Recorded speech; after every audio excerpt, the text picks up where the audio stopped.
Hello and welcome to What's Your Story? I'm so glad to have you here with me today, and I know you're going to be glad that you're here because I have always had an interest in crossword puzzles. My mother was very, very big at doing crossword puzzles, and I've always had an interest. And our guest today, Gail Marie Beckman, is a cruciferalist. Is that a word you know? It wasn't a word I knew, but it's a person who designs, puts together crossword puzzles. And so we're going to talk to her about her interest in it, and we're going to learn a lot. So thank you, Gail, for being here. We're glad to have you today. It's Gail Marie Beckman. Yes. And tell us about being a cruciverbalist. How did that come about? Did you even know the word before you became one? No, I did not. So I wrote my first crossword puzzle to get people with in my cable TV business to spell better. So I was a manager at a cable TV company associated with King 5 out of Washington, and this was in Placerville, California. And the installers would write cable EL instead of LE, even if it was on top of the page. So I thought, oh, that makes us look bad. Let's get everyone spelling better. So I wrote my first crossword with cable TV technical terms because you had to spell right to finish it. And it went to 13 other cable companies we were affiliated with in the newsletter. And someone came to me and said, wow, how did you do that? And I didn't think it was a big deal. I thought anyone could do it. And someone said, well, can you write one about my dad? He works the New York Times in ink every day, and he would love a crossword puzzle about his life. And okay, so just started from there and got more and more requests, and pretty soon was able to drop the cable TV job and become a cruciverbalist. And that's amazing. So the word came about. Egghead Software in Sacramento was where I got my first puzzle program to do the grids and assign the numbering. And it said, when you open it up, so you want to be a cruciverbalist. So I thought that might be a sniglet, which is a word that people just shove together to make a new word, which isn't really in the dictionary. So I called the 800 number for Webster's research department and asked if it was a real word. And they said, yes, it became a word in 1990, and it takes 11 to 12 years to go in the dictionary. That's amazing. So it's amazing what you learn when you do something new, isn't it? Yeah.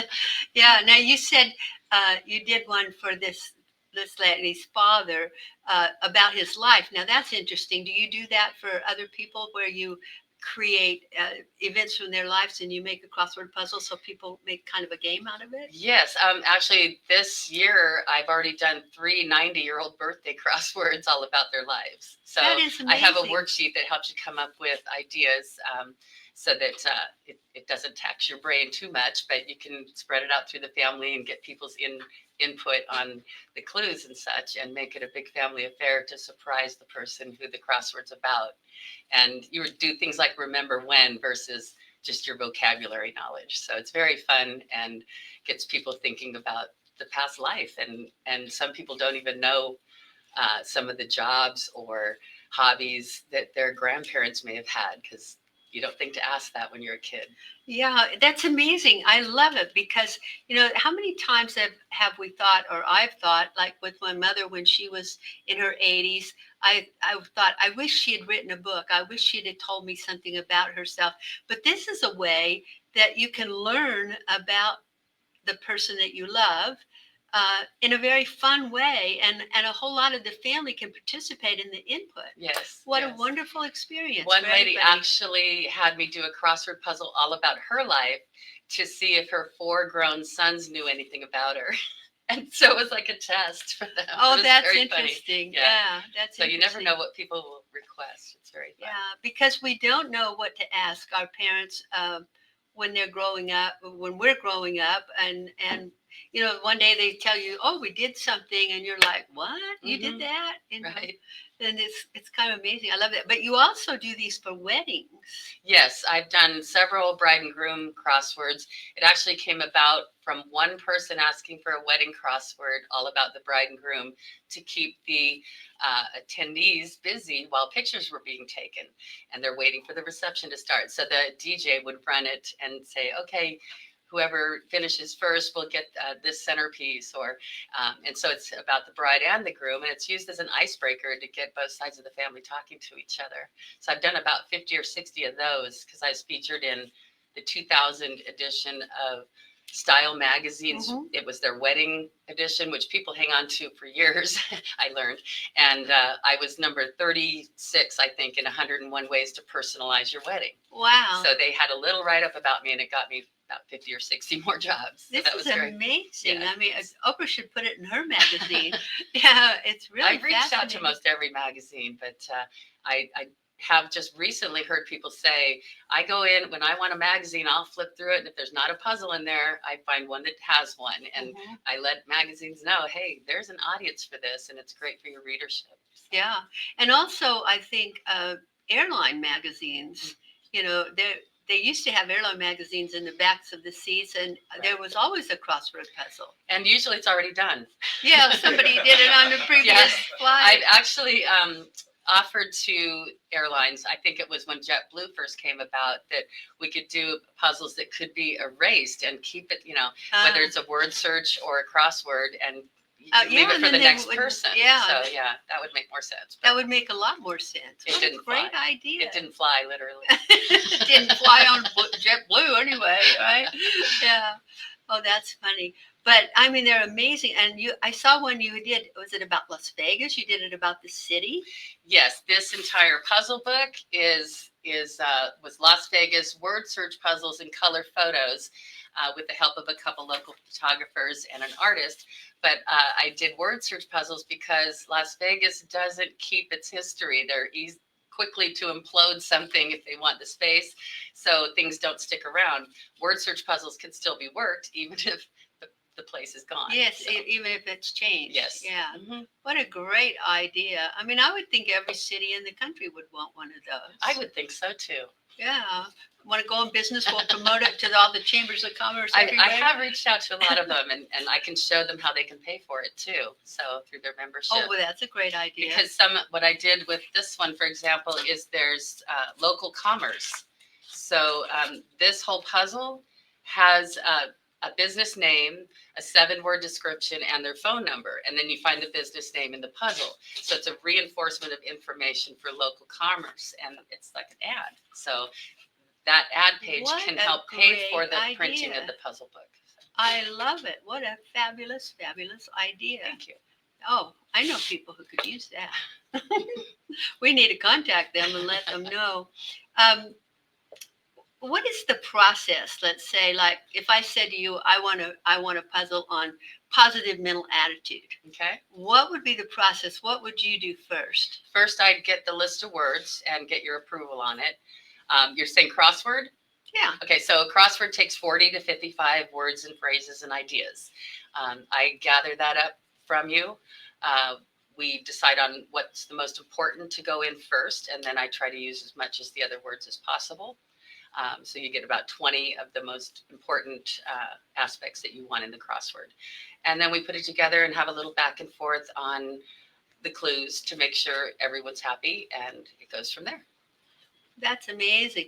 And you just, as you get the words, you just lay them out somehow.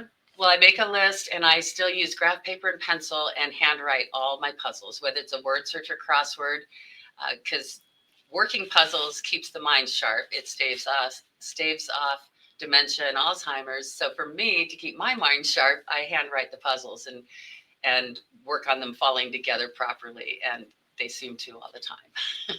That's interesting. And I find it interesting that you handwrite it, because when I was doing research for a book I wrote a few years ago on creativity, one of the things that it said was that cursive writing when you do cursive writing, it imprints on your subconscious mind, and that you'll remember things a lot longer. Oh, interesting. And it's interesting that you do that in handwriting, because everybody today, it's like you don't use handwriting for anything. Oh yeah, people record their information, or there's so many shortcuts now, but I guess if you're brain. gonna lay it out in the puzzle form, you have to figure out how all those words fit together, right? Right. Well, with the crossword, I start with one across and one down, and just find 2 words that start with the same letter, and just go from there. So I always start on the upper right or upper left-hand corner, and decide on how big the crossword will be based on how many words I've I want to get in. So generally they're 15 squares by 15 squares is a general size, so that you don't have an excess amount of clues and have to go to a second page. That is absolutely fascinating. Thank you. You know, when you do a crossword puzzle, like they used to be in the newspaper all the time, and I remember, you know, my family would be like, "Oh, I get the crossword." You know, somebody had to have dibs on that early in the morning to get the crossword puzzle, and then you never think about who put this together and how did they do it. You know, Right. I would never think, okay, someone started with the same letter for two words in this corner up here, and then they worked this way. You know, it's fascinating. Well, generally, newspaper crosswords will have a theme, maybe 6 or 7 answers that are one theme. And then all the rest have to do with a pattern and symmetry and no 2-letter words and all these rules. Well, I break all those. I break all the rules. I found that people want a whole subject they know versus all these words that people don't speak in everyday language that Yes. tend to fill a crossword just because they fit. Yeah. So I stay away from that. I want the whole puzzle to be a subject of choice. I love it. What a fabulous idea. I see that you have one on food. Yes, yes. I was writing for a food publication in Canada, and they had me write crosswords so that when anyone was on their break, they'd have more familiarity with food, just general food puzzles. And so it was for the back of the house, and they wanted it at least like an 8th grade reading level. And so I wrote a bunch of puzzles for that, and some of them are in this book here. So, what is the most fun part of it? I guess not knowing what the next subject might be. Recently, I'm an Army veteran, and I just got a military magazine account that's quarterly, and I wrote a crossword puzzle for them called Warbirds, and it was all these different flying machines, and it was very interesting. So the fun part is just I never know what subject it might be. Early on in my career, Johns Hopkins reached out and wanted a crossword on gastrointestinal diseases. And okay, so and that was just very odd, and no one's ever requested that before. Again, Oh yes, I guess. But I can resell puzzles as long as I retain the copyright. And if I sell the copyright, then my name goes off of it. It looks like you wrote it yourself. Yes. Oh, that's very interesting. And thank you for your service, by the way. Thank you. It's unusual for a woman in my age bracket to meet other women that have been in the service prior to like 1960 or 1970. You know, when? Well, I was 78 to 80. You were 78 Yeah, to 80. I'm 65 years old. Yeah. Now. Yeah. But so I mean, I don't remember. I remember that as a young girl, I talked about going into service. I asked my parents, and they're like, "No, girls don't go into service. You could get killed." You know. So I went in, and my 2 brothers did not.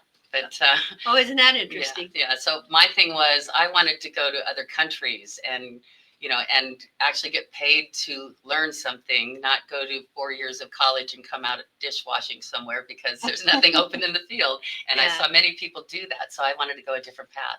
So I joined the Army and I was stationed in Baumholder, Germany. So I got to travel a little bit. Oh, yeah. But I was 18, 19, and 20. And when I got out, I wasn't even old enough to go in a bar in California. I had a friend playing in a band. You've been protecting your country. Exactly. It was just funny, but that's how it is. Yeah. Now, what is the hardest thing about putting these puzzles together? Sometimes it's you have to get help with the list of words. One time I was writing a crossword for Sacramento Magazine, and they wanted it to be about death. And that was something that I was going, how can I try to write positive stuff. So how can this work? And I was working part-time at the probation office in El Dorado County in Placerville, and asked a few people, hey, how can I make this, lighthearted? And so they came around my desk, and they were like, okay, like pushing up daisies and kicking the bucket, and these phrases that people don't really think about, but we put them all together in this puzzle, and we called it 6 feet under, and then all these little phrases that people use. So it made it a lighthearted puzzle. And so that's what I like to try to find, is a way to turn it around when the subject is going to be. Yes, exactly. Yeah, because that subject could be kind of depressing for someone to do a puzzle about death, I think. Well, and I did have a gal who had me write a crossword puzzle about her grandparents who had died that year, and this was going to be their first Christmas without them. So we made a puzzle about their lives, and then the gal who ordered it, she was the favorite granddaughter, and she made sure that all the clues were funny, that made it look like she was the best out of everyone else in the family. So they were just getting a big kick out of it, and it was a great way to, have an event without them and honor them still. So those are fun. Now, when you were young, did you ever think I'm going to grow up and I'm going to design puzzles? I did not. I didn't realize that this was the thing until I was 30 years old. But when I was 12, I used to journal. And so in my journal, I recall writing that I was going to discover something no one else is doing and make a business of it. And I had no idea what it was at the time. And yet you did it. I did it, You yes. see the power of journaling? There you go. I'm a big believer in journals, Yes. and writing my 3 pages every morning. Well, and emptying out your mind too. That it lets more things in. So, yes, I believe that's in journaling. wonderful. That's absolutely wonderful. How much planning do you have to do on a puzzle?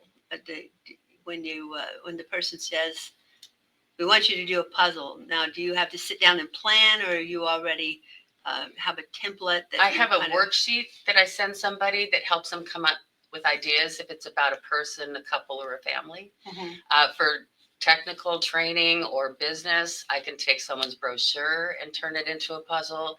I can pull the information off a website, so the client doesn't have to do a lot of the work. But basically, they're just lists. Once I get a list, I'm ready to write a puzzle. So if they send you the list of words, then you will come up with the clues for the list of words? Yes, for the most part. If there's anything questionable, I'll say, okay, I need a better clue for this one. And, we'll work back and forth a little bit. How long does it take to do a puzzle for someone? If I'm writing the grid, it can be anywhere from an hour to a couple of days, because sometimes I just have to walk away and come back. It's like a writer's block sometimes. But for the most part, generally a couple of hours to write the grid. And then working on the clues, it depends on the availability of the other person too. So I always say about 3 to 5 days turnaround. That quickly? Yes, right now it is. I have fewer magazine accounts right now, so that turnaround is That's right. Amazing. That's amazing. I look at it and I think this has just got to be overwhelming. It's got to be overwhelming to put one of these together. But no, not when you're used to it. Not when you're used to it, right? Now you live pretty close to Las Vegas, right? You live in this area. Yes, about an hour from here. Yeah. So when you put the Las Vegas puzzle together, did you have to do a lot of research for that, or? What I did for that puzzle book was, and I had lived in Las Vegas at the time, but I asked for people at different networking groups, tell me of a place that, like, a best kept secret in Las Vegas. And so people came up with Bonnie Springs and just different, one was a 50s diner off of Oquendo that had cars inside and then burgers and stuff. And I'd never heard of it, but anything like that, I would go and find. The first 2 puzzles I wrote for this book was that 50s diner, and it was Wet and Wild, and they both closed before the puzzle book came out. So I had to pull those puzzles real quick. Oh, wow. So yeah, but and Bonnie Springs is closed, and there's a puzzle in there. But yeah, I went to Bonnie Springs and just jotted down things and walked around with someone who worked there, and they told me about the best features to know about. But I think those of us who grew up here and who lived here and who spend a lot of time at these places like Bonnie Springs, we would even enjoy that puzzle book today, right? Because it would give us a reminder of the memories that we had. Yes. Yeah. Yep. So it doesn't really go out of style, whatever we put in the book. Do you ever republish the same book and change the puzzles that are in it? No, not with a book yet. I have more options now that you can do I use Barnes & Noble print on demand, and I've got 3 puzzle books there, and I'm currently working on fur and feathers, crosswords, and more of all the animal and birds and all the different puzzles I've written. That'll be fun. So, and I add in funny things like this particular book will have, actually, I think I have it right here. It was, I called it What's in a Name?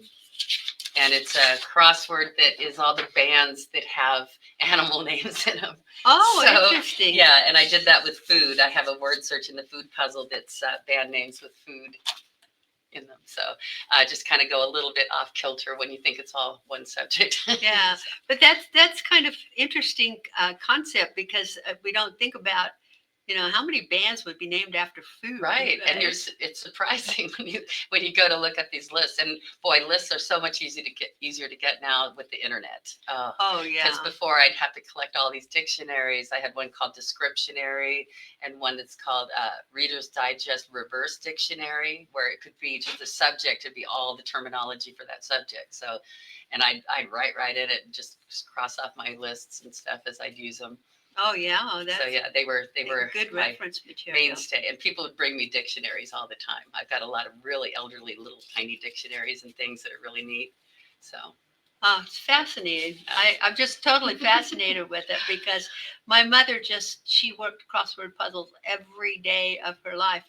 That was her way to relax. yes, Did yeah. you find that a lot of people relax like exactly. That's why when people say, "Why don't you make it electronic so they can do it on the computer?" The idea is to get away from your electronics, a little bit of an escape from life. You kick back in your recliner, you work a puzzle, and it takes you away for a little while. Yes. It makes your mind work and not think about bills or what's going on out here or what you need to be doing right now. You can relax for a minute and have an escape. So I like it where people can kick back and enjoy that, whether it's a word search puzzle. And I make them a little more difficult than most word searches. I'll have a false start or two where the word is spelled wrong or the Yeah. last few letters are switched around. So I get people cussing at me. Okay. Now, I met you at a book fair, Mhm. and you were there, and you were selling the books. So Yes. you do sell the books individually, right? Yes. So Yeah, when I do a book signing, I will have copies of the book. So I'll order my own from Barnes and Noble. Otherwise, I try to have people Right. go online and order. And then you have them at the book signing for people. Yes. Approximately, what does one book cost? $8.25 online and $10 from me. Mm-hmm, So. mm-hmm. Now, what if I wanted to have you make a puzzle?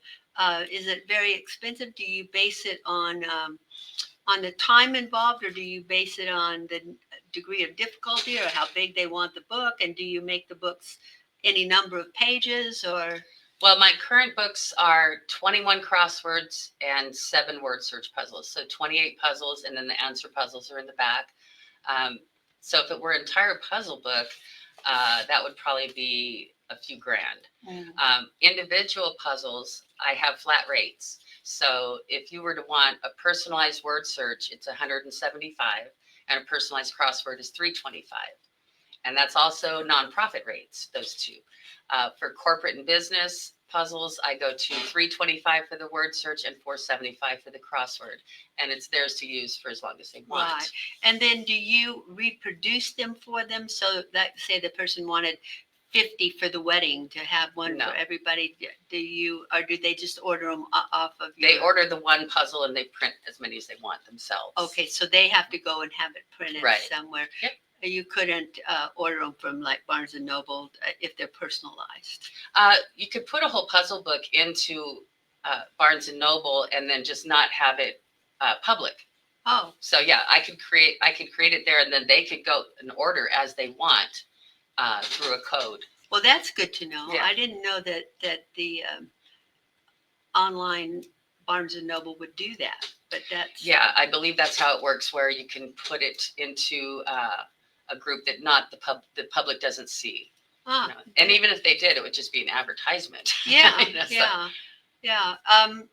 Are you also on Amazon or not? No, I have not done that. I started to put my puzzle books together on Amazon, and because Kindle isn't an option for me, it didn't make sense. And then I got stuck for a little while putting it together because you have to have over 60 pages to have a spine. Yeah. And it wouldn't get me past writing on the spine that doesn't exist on this size book. So I went, is there another place that will do the free print on demand? And it was Barnes and Noble, and that's reputable enough for me. So, Oh, certainly. Yeah. I didn't realize that Barnes and Noble would do that. So yes, that's I really was happy good to know. find that out, and it took me 15 minutes to put the book in that I was trying to do through Amazon. Yeah. So Wow, that's amazing. That's really amazing.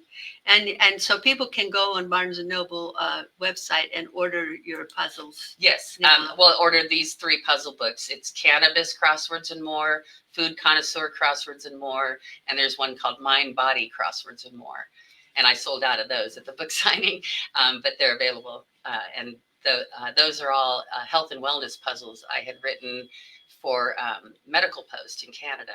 I was 7 years, I wrote puzzles for them, and it went to doctors and nurses. So I put that together in a puzzle book too. Could you just put just about any subject in a puzzle book? Well, in a puzzle itself, yes. Yep. In a puzzle. That's fascinating. So we could just name a subject off the top of our head and you could do that. Yeah, and it's surprising that strange requests I get. I've had someone want one all about ostriches and one about hummingbirds. And so those will go in the fur and feathers puzzle book coming up. But, it's just interesting what someone finds fascinating. I did one all about frogs for somebody who collected frog statues and loved frogs. So you never know what the subject will be, but it's very fun to learn more and more. I would think you could do something about African animals and sell it to all of the gift shops and all of the souvenir shops in Africa. And well, African animals is one of the puzzles in the next puzzle book too. So I just wrote that one. I wrote that one last week. Wow. Okay. Yeah. I paint African animals. I love them. Yeah. What is it like now? You said you were in your 60s, right? And so you're having all this success at what did you say, 65? Yes. Yeah. I mean, we go through all this earlier time, 25, 30, 35, 40, and we don't have this burst of success like you seem to be having now. So would you say you're an overnight success or Well, I started this when I was 30 something. So yeah, no, not overnight. It's taken some time, but yeah, when it first started though, I didn't know what to charge. I think I charged $50 for a crossword. I was paying someone $25 to set it up on a computer because I didn't think I needed a computer. I was just going to do all the handwriting and have everyone else set it up. No, because I had to proofread too. I had to take it back and have them fix stuff. And so I decided, okay, that wasn't worth it. I'll get a computer. So I did. And yeah, now it's really great that you can lay out a whole puzzle. I still use an ancient crossword program. It's like a 3.0, but it works. I write the grid by hand, plug it in so the numbering works, and just use that grid and nothing else in the program. I lay out all my stuff in a drawing so that autocorrect doesn't jump in because crosswords aren't complete sentences when you use the clues and such, and tries to fix things for you. It's absolutely fascinating. I'm just fascinated.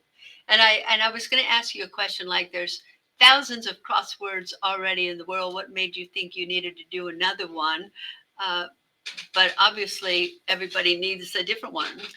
Right. Well, and people don't know they can use them for anything. I mean, marketing, training, instead of a test. I even wrote puzzles when I first started in California. With the library program, we did adult literacy crosswords and word searches so we could take a second grade reading list, put a crossword together or word search that looked adult, not with little duckies and bunnies to make them feel worse about being an adult trying to work a puzzle. So we did that with the whole program. And, and I've had a grandma order like 7 or 8 puzzles based on the books that her grandkids read. And so we remove a word and they go look it up in the book and they can write the word in. So it just reinforces whatever you want to be reinforced. Yes, yeah, and reinforces learning too, especially like when you give it to the children like that. Right. Yeah. And then word search puzzles can be written for anyone because you don't have to know the language even. It's a series of letters that you're following. So it could be a whole other language and you could work this puzzle all in Spanish, but it's just a matter of following a pattern. Not so much with the crossword, but with the word search puzzles, it's just a series of letters. So if you're learning the language, it could be a good thing too. I love that. I'm totally fascinated. You're really amazing. You really are. I'm so happy to have you on the show. Is there anything that I haven't asked you that we need to tell the public about your puzzles? Well, I as American Legion person. We have a post 27 out in Sandy Valley. I'm the adjutant there. I wrote a word search puzzle that's part of a program called Be the One, and it's about avoiding or trying to stop veteran suicide. And so the whole word search has information on what to watch for, as a friend or family member of a veteran, or even if it's just someone that you're noticing might have issues. And it's a list of things to find in the puzzle and to reinforce that information in your head. And I give that away to any service. So I send that to everybody I talk to that's service related. That's wonderful. So tell the audience if they would like to get in touch with you, how they should do that. Okay. So Gail Marie Beckman, I'm on LinkedIn. I'm on Facebook. I also have customcrosswords.com. And my phone number is 702-869-6416. And that's Pacific time. Wonderful, wonderful. Thank you so much for being here today. I have learned so much. I know that my audience has learned so much too. This is so fascinating. I hope you'll come back again one day. Oh, thank you. Yes, I'd love to. Okay, it's been very fun. And thank you for being with us today. And we hope you will come back again very soon. We have lots of wonderful guests for you. And I think that you probably got something out of today that you didn't know, the same as I did. So thank you again, Gail Marie, for being here. And thank you. Goodbye.